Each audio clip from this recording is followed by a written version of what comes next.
Viewers, একজন রোগীর multiple কমপ্লেনের case দেখাচ্ছি, যা প্রথমবারের ঔষধেই রোগীর ম্যাক্সিমাম কমপ্লেন দূর হয়ে গেল। রোগীর নাম মাকসুদা বেগম, বয়স 40+। তার কমপ্লেনগুলো ছিল লাম্বার পেন, কোমরে ব্যথা, স্ট্যান্ডিং অ্যাগ্রাভেটস, দাঁড়ালে কোমরে ব্যথা বেশি হতো, নামনেস সেন্সেশন, একটা অবশ ভাব থাকে, ইউরিন বার্নিং, প্রস্রাবে জ্বালা, ইরেগুলার স্টুল, অনিয়মিত পায়খানা হয়, নো আর্স, পায়খানার কোনো বেগ হয় না, ডিসপনিয়া, শ্বাসকষ্ট আছে, head burning, legs and hands burning, palms and soles burning, অর্থাৎ তার সর্বত্রই একটা জ্বালা আছে।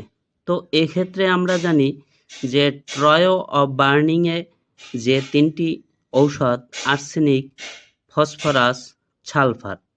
পাস্ট হিস্টোরিতে আছে SSD, suppression of skin disease, nasal polyp removed by acid, নাকের পলিপ অ্যাসিড দ্বারা পুরানো হয়েছিল।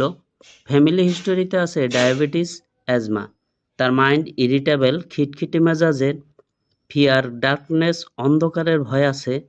আর তার মধ্যে একটা ডিলোশন কাজ করে, তা হলো sensation as if someone following from the behind, অন্ধকারে হাঁটলে মনে হয় যেন পিছনে কেউ আছে। রোগীর হিট কোল্ড রিলেশন হট, গরম কাতুরে রোগী, ক্যাচেস কোল্ড ভেরি ইজিলি, ঠান্ডা সর্দি সহজেই লেগে যায়, থার্স্ট বেশি, সুইট বেশি, appetite normal, dessert salt sweet, prefer cold food, bread, লবণ, মিষ্টি, ঠান্ডা খাবার এবং রুটি পছন্দ করে। অ্যাবার্শনে তেমন কিছু পেলাম না। স্টুল, নো আর্স, পায়খানার কোনো বেগ হয় না। কনস্টিপেশন, কোষ্ঠবদ্ধতা আছে এবং অনিয়মিত পায়খানা হয়। ইউরিন বার্নিং, প্রস্রাবে জ্বালা আছে।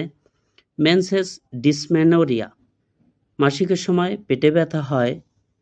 ব্রেস্ট পেন ডিউরিং মেন্সেস, মাসিকের সময় ব্রেস্টে ব্যথা হয়। লিউকোরিয়া আছে। হাউ হিলিং আপন ডিলে, হাত পা কাটলে শুকাতে দেরি হয়। লেগস আনকভার অ্যাট উইন্টার, শীতের দিনে পা লেপের বাইরে রাখে কারণ পায়ে একটা জ্বালা থাকে। বেডিং প্রিফার, স্নান পছন্দ করে।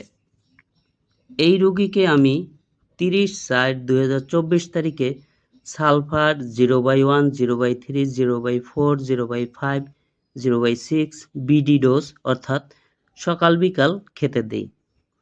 রোগী চিটাগংয়ে থাকে, যার কারণে রিভিউ দেখাতে পারিনি, তবে বাই ফোনে জানতে পারলাম রোগী অনেক ভালো আছে, তার ম্যাক্সিমাম কমপ্লেনেই দূর হয়ে গেল।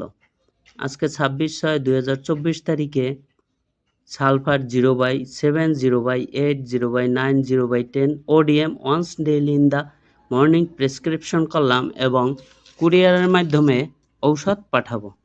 তো এই রোগীকে আমি কেন সালফার প্রেসক্রিপশন করেছিলাম, তার কমপ্লেনগুলো ছিল লাম্বার পেন, স্ট্যান্ডিং অ্যাগ্রাভেটস, কোমরে ব্যথা, দাঁড়ালে বাড়ত।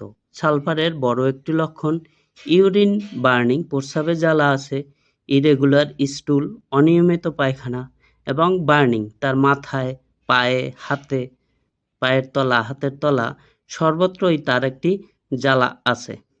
পাস্ট হিস্টোরিতে সাপ্রেশন ছিল, সাপ্রেশন অফ স্কিন ডিজিজ ছিল। ফিয়ার, ডার্কনেস, অন্ধকারের তার ভয় আছে। এছাড়া হিট কোল্ড রিলেশন হট, রোগী গরম কাতুরে, ঠান্ডা সর্দি প্রায় লাগে, পিপাসা বেশি, ঘাম বেশি, লবণ পছন্দ করে, মিষ্টি পছন্দ করে, ঠান্ডা খাবার পছন্দ করে। স্টুল, নো আর্স, পায়খানা কোনো বেগ হয় না, সাথে কোষ্ঠবদ্ধতা। ইউরিন বার্নিং, প্রস্রাবে জ্বালা আছে, তার হাত পা কাটলে শুকাতে দেরি হয়। লেগস আনকভার অ্যাট উইন্টার, শীতের দিনে পা লেপের বাইরে রাখে। এই লক্ষণগুলোর উপরে রোগীকে সালফার প্রেসক্রিপশন করেছিলাম। আশা করি রোগীর বাকি যতটুকু কমপ্লেন আছে সেটুকুও দূর হয়ে যাবে।